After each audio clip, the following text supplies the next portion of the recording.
Hello friends, आज बात एक बार फिर से होगी गोल्ड और सिल्वर की, क्योंकि यहाँ पे देखा जाए तो काफी सारे दर्शक हैं यहाँ पे जो कि यहाँ पे एक फॉल का इंतजार कर रहे थे, क्योंकि शादियों का सीजन भी आने वाला है, फेस्टिवल सीजन आने वाला है। तो क्या ये सही टाइम है जहाँ पे आप गोल्ड में खरीदारी कर सकते हैं? तो इस पे डिटेल में बात करेंगे। और आप देख रहे हैं कमोडिटी इनसाइट्स विद वंदना भारती।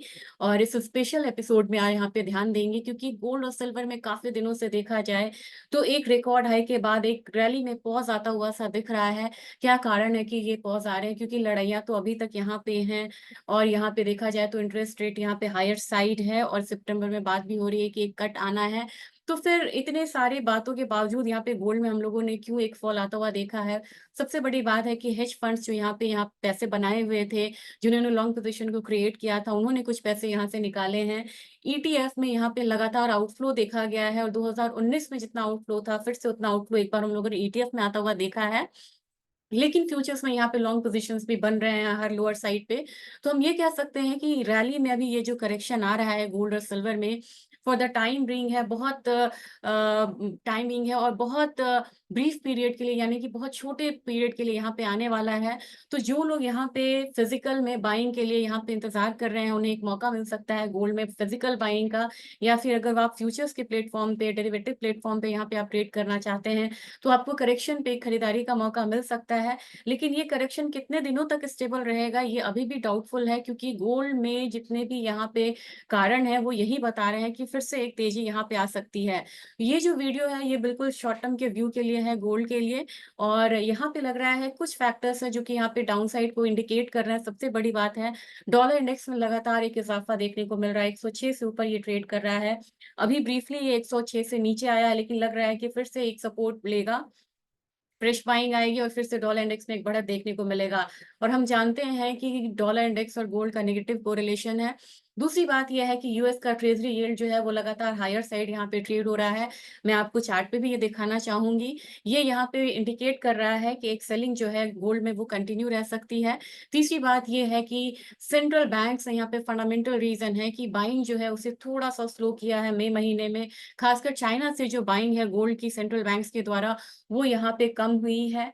और जिस तरीके से यूएस इकोनॉमी में डेटा आ रहे हैं इकोनॉमिक रिलीजेस के, अभी भी दिखाया जा रहा है कि अब देखने को मिल रहा है कि यूएस इकोनॉमी जो है अभी भी यहाँ पे आउट परफॉर्म कर रही है, और काफी अच्छे परफॉर्मेंस के बाद यहाँ पे एक चीज देखने को मिल रही है कि इन्फ्लेशन जो है फिर भी यहाँ पे बहुत ज्यादा नीचे नहीं आ रहा है, जो उन्हें यहाँ पे रेट कट ना करने के लिए एक कंपल्शन दे रहा है। और रेट कट जब तक नहीं होगा तब तक यहाँ पे गोल्ड में एक पॉज आता हुआ हम देख सकते हैं। कौन से फैक्टर्स हैं जो गोल्ड को ज्यादा गिरने से रोकेंगे? वो यहाँ पे है कि सितंबर मंथ में बात हो रही है रेट कट होगा, तो सितंबर में रेट कट होता है तो वहां से एक फिर से फ्रेश बाइंग देखने को मिलेगा। जियोपॉलिटिकल टेंशन अपनी जगह है, वो यहाँ पे सपोर्ट करेगा प्राइसेस को। सेंट्रल बैंक्स की बाइंग फिर से यहाँ पे शुरू हो सकती है। ऑलरेडी यहाँ पे पहली तिमाही में 289 टन्स की जो बाइंग है सेंट्रल बैंक्स की, वो हो चुकी है। कुछ अंदाजा आपको लगाना होगा कि सेंट्रल बैंक्स की बाइंग क्यों अहम है। पूरा पूरा देखा जाए तो 3100 से 3200 टन की जो बाइंग होती है, सालाना जो बाइंग होती है वर्ल्ड वाइड, वो होती है गोल्ड में। और यहाँ पे देखा जाए तो सेंट्रल बैंक इसमें कंट्रीब्यूट करने लगा है 1000 से 1100 1200 टन। तो एक ही तिमाही में यहाँ पे करीब करीब 289 टन की बाइंग हो चुकी है। तो आप समझ सकते हैं कि यहाँ पे सेंट्रल बैंक कितना अग्रेसिव है। अगर ये अग्रेसिव बाइंग फिर से कंटिन्यू रहा, तो एक अपसाइड हम डाउन साइड पे आता हुआ देख सकते हैं गोल्ड में। तभी मैं आपसे बोल रही हूँ कि जो भी ये यहाँ पे करेक्शन आएगा, वो बहुत ब्रीफ टाइम पीरियड के लिए आएगा। और वहां पे चाहे आपने ज्वेलरी लेने की यहाँ पे सोची है, चाहे आपने सोचा है कि यहाँ पे आप बार एंड कॉइन्स लेंगे, या एटीएफ बाइंग करेंगे, या डेरिवेटिव प्लेटफॉर्म पे करेंगे, एक मौका आपको मिलने जा रहा है। शेयर स्क्रीन के जरिए मैं आपको दिखाना चाहूंगी सॉफ्टवेयर के थ्रू। अब आप ये वीकली चार्ट यहाँ पे देख सकते हैं कि ये एक वीकली चार्ट है गोल्ड का, और ये इंटरनेशनल गोल्ड का हम लोगों ने लिया है। और ये कॉमिक्स गोल्ड है।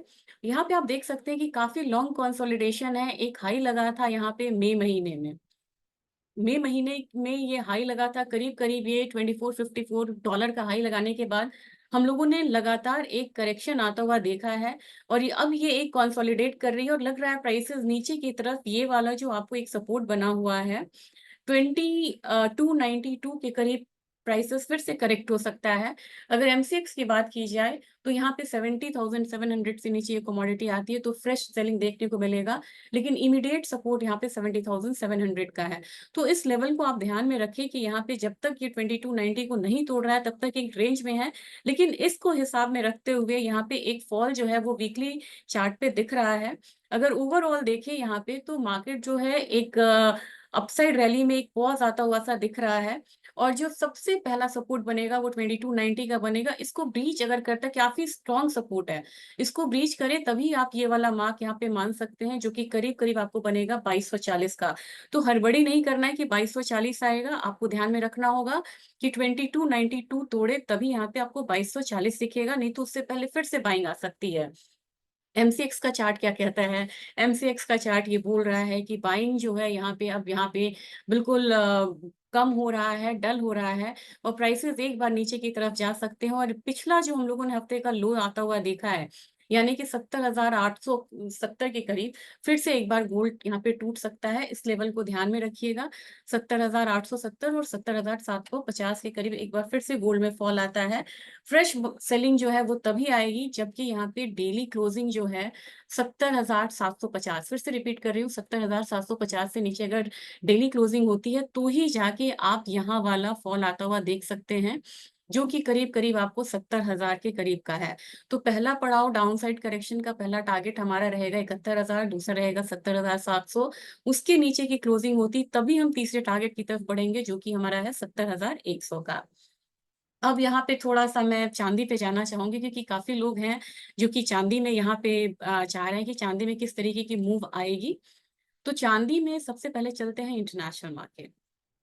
इंटरनेशनल मार्केट में देखिए बिल्कुल डाउनवर्ड चैनल ये बना रही है ये कमोडिटी, और ये नेक्स्ट लेवल ऑफ करेक्शन के लिए तैयार है। $29 इसका काफी बढ़िया सपोर्ट है। अगर इसको ये ब्रीच करता है तो मेरे ख्याल से आपको $28.5 का जो लेवल है वो हो सकता है 2 से 3 दिन में ही आपको देखने को मिल जाए, और यहाँ पे एक डाउनसाइड लेवल आता हुआ आप देख सकते हैं। अगर एमसीएक्स की बात की जाए तो कहीं ना कहीं 86,000 तक के जो लेवल्स हैं वो चांदी में आपको इजिली मिलेगा, लेकिन कौन सा वो लेवल है जिससे ऊपर चांदी दोबारा जाए तो इसे हम फिर से बाइंग मांगेंगे, ये जानना बहुत जरूरी है। ये है 29.78, और ये लेवल काफी इंपॉर्टेंट है चांदी के लिए। अगर इससे ऊपर की क्लोजिंग होती है तो फिर से बाइंग आएगी, लेकिन फिलहाल लग रहा है कि एक करेक्शन जो है $28.5 का वो इसमें बनता हुआ दिख रहा है। क्योंकि अगर आप थोड़ा लॉन्ग टर्म चार्ट देखें तो भी आपको पता चलेगा कि यहाँ पे एक करेक्शन जो है वो ड्यू है इस कमोडिटी में $28 से लेके 28, $28.5 तक का। तो मेरे ख्याल से यहाँ पे एक चीज काफी इंपॉर्टेंट है चांदी में, कि आप पहला टारगेट, अगर बात की जाए एमसीएक्स में, तो पहला टारगेट आप करीब करीब 86,000 का रख सकते हैं, जो कि आपको बिल्कुल 2 से 3 ट्रेडिंग सेशन में देखने को मिल सकता है। लेकिन अगर आपको दूसरा टारगेट रखना है तो करीब करीब 85,400 के करीब का आप रख सकते हैं चांदी में। तो मेरे ख्याल से ये आपको चांदी पे राय रहेगी, और 90,000 इसका एक रेजिस्टेंस रहेगा। अगेन अगर गोल्ड की बात की जाए कि गोल्ड में किस तरीके का रेजिस्टेंस है, तो गोल्ड में आप करीब करीब आप मान के चल सकते हैं, अगर मैं इसे डेली चार्ट में लूं कि किस तरीके से यहाँ पे डेली में एक रेजिस्टेंस दिख रहा है, क्योंकि रेजिस्टेंस जानना बहुत जरूरी है।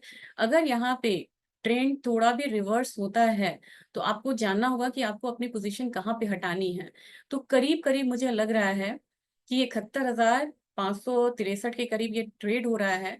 अगर 72,000 से ऊपर ये कमोडिटी क्लोजिंग देती है तो आपको समझना है कि गोल्ड का ट्रेंड अगेन चेंज हो गया है, इतनी जल्दी वो सेलिंग के लिए तैयार नहीं है। तो अगर आप सेलिंग पोजीशन लेते भी हैं तो आपको करीब करीब 71,900 72,000 का स्टॉप लॉस लगा के यहाँ पे चलना होगा।